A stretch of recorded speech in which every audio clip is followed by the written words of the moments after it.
Hi, Suzan Bafford here, making a video for you today to share with you my testimony of how I found Jesus in my life about 28 years ago.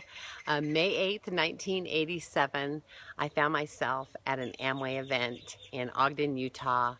And the first night, I got to hear a guy speak by the name of Jerry Meadows, and he talked about being like a David, being a conqueror and having tenacity and really, fighting the good fight. And I'd never heard anybody talk about somebody in the Bible like that guy did. And I just really felt some shifts and changes coming in my life. And actually that night went back to my hotel room and threw away all of the paraphernalia and things that I traveled with. Wherever I went, I had a rough past, pretty reckless, did actually a lot of drug dealing and doing. Have been an entrepreneur all my life and found out that there was a lot more money in selling it than there was doing it.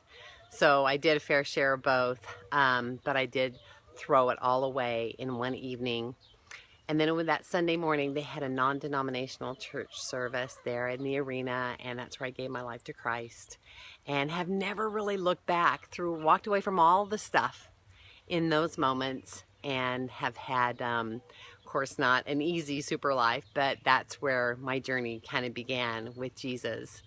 It's been wonderful. I actually get to speak to women's groups, and I have a really cool title of a story, being the victim and becoming victorious. So I go into much more depth of my story at that time.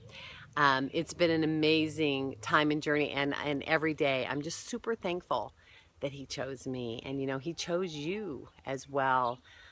In God's eyes, we are perfect. He tells us that in the Word. So super excited to share this with you today. Maybe it made a little bit of a difference for you, and knowing a little bit more about where I came from. God bless. Take care. Talk soon.